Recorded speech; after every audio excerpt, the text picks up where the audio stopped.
આખો હાથી જતો રહ્યો અને પછી પૂંછડું પકડવા દોડો છો? આવું કહ્યું છે આમ આદમી પાર્ટીના એક નેતાએ જળ શક્તિ મંત્રી સી.આર. પાટીલને. શા માટે સી.આર. પાટીલને આવો ટોણો માર્યો છે તેની વાત કરવી છે. વૈષ્ણવજન તો તેને કહીએ જે પીડ પરાઈ જાનાને રે. નમસ્કાર, નવજીવન ન્યૂઝ સાથે હું છું અમીષા. ગુજરાતને જાણે ભ્રષ્ટાચાર મુક્ત કહેવાય રહ્યું હતું, પણ એ જ ગુજરાતમાં ભ્રષ્ટાચારનો દોર ચાલુ છે અને અનેક ભ્રષ્ટાચારો ખુલી રહ્યા છે. અને જે મનરેગાનો હજી ભ્રષ્ટાચાર પૂરો નથી થયો, ત્યાં જ નળ સે જળ યોજનાને લઈને અનેક ભ્રષ્ટાચારો થયા છે. અને તેને લઈને જે જળ શક્તિ મંત્રી સી.આર. પાટીલ છે તેમણે કહ્યું છે કે હવે ગ્રાન્ટ નહીં મળે.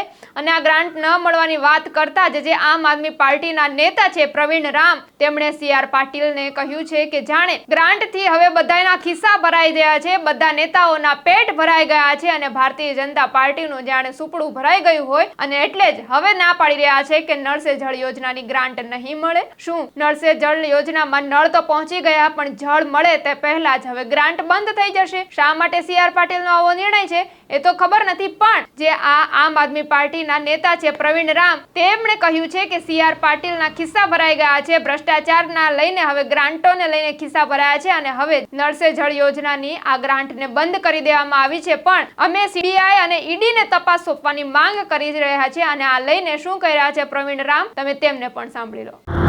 ભાજપના રાજમાં ભ્રષ્ટાચારનો રાફડો ફાટ્યો છે. અનેક મોટા ભ્રષ્ટાચારો પછી છેલ્લા 3-4 દિવસથી નળ સે જલ યોજનાનો ભ્રષ્ટાચાર સામે આવ્યો છે. નળ સે જલ યોજનામાં નળ તો આવી ગયા, પણ હજી સુધી જલનું એક પણ ટીપું આવ્યું નથી. નળ સે જલ યોજનામાં નબળી ગુણવત્તાના પાઇપો નાખવામાં આવ્યા. જે ઊંડાઈએ પાઇપો નાખવાના હતા ત્યાં એ ઊંડાઈએ પાઇપો ન નાખ્યા. અમુક જિલ્લાઓમાં તો 20% પણ કામ ન થયું અને તમામ પૈસા એ કોન્ટ્રાક્ટરો અને ભાજપના નેતાઓએ પોતાના ખીચામાં ભરી લીધા. આ મોટા ભાગની ગ્રાન્ટ પોતાના ખીચામાં ભરી લીધા પછી ભાજપના કેન્દ્રીય જળમંત્રીને જ્ઞાન આવ્યું કે ઓહો ખોટું થઈ રહ્યું છે. અને એ જ્ઞાન આવતાની સાથે એમણે જાહેરાત કરી કે ભાઈ નળ સે જલ યોજનામાં કંઈક ખોટું થઈ રહ્યું છે, ત્યારે એમની ગ્રાન્ટ અટકાવવામાં આવે છે. કેમ? અત્યાર સુધી તમને ખબર નહોતી? તમે પણ ગુજરાતમાં હતા સી.આર. પાટીલ સાહેબ, તમને ખબર નહોતી કે નળ સે જલ યોજનામાં ખોટું થાય છે? તમામ ગ્રાન્ટો જતી રહી, તમામ ગ્રાન્ટો ખવાઈ ગઈ, કોન્ટ્રાક્ટરોને ભાજપના નેતાઓએ ખાઈ લીધી, આખો હાથી જતો રહ્યો અને હવે પૂંછડું પકડવા જોડ્યા છો? આ તો એ વાત થઈ. આખી ગ્રાન્ટો ખાઈ લીધી અને હવે તમે સી.આર. પાટીલ એવી જાહેરાત કરો છો કે ગ્રાન્ટ અટકાવી દેવામાં આવશે. આ તો તમે ગ્રાન્ટો ખાઈ લીધી, તમારા પેટો ભરી લીધા, કોન્ટ્રાક્ટરોએ ભાજપના નેતાઓએ પોતાના ખીચા ભરી લીધા. પછી જનતામાં જે આક્રોશ આવ્યો એ આક્રોશને ઠારવા માટે તમે એવી જાહેરાત કરી કે હવે પછીની ગ્રાન્ટ રોકવામાં આવશે. તો અત્યાર સુધીની મસ્ત મોટી ગ્રાન્ટ જતી રહે એનું શું? એના માટે તમે કોઈ પગલાં શું કામ નથી લેતા?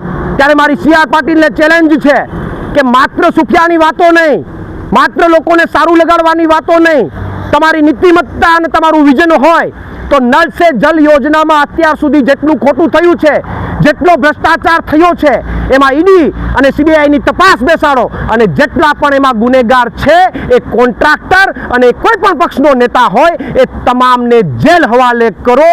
તો અમને લાગશે કે તમે હકીકતમાં જનતા માટે કંઈક કરવા નીકળ્યા છો.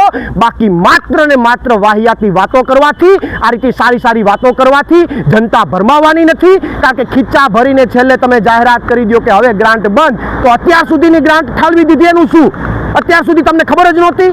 એટલે આ મારી સરકાર પાસે, આમ આદમી પાર્ટીની અને સી.આર. પાટીલ પાસે અમારી આમ આદમી પાર્ટીની ઉગ્ર માંગ છે કે આમની અંદર ઈડી અને સીબીઆઈની તપાસ થાય અને ગુનેગારોને તાત્કાલિક ધોરણે કાયદેસરની કડકમાં કડક કાર્યવાહી કરવામાં આવે.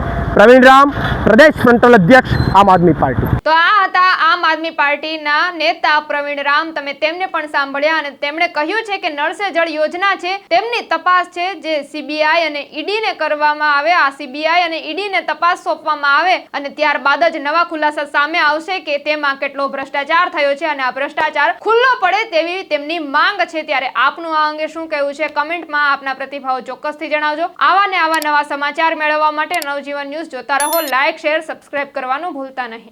વૈષ્ણવજન તો તેને કહીએ જે પીડ પરાઈ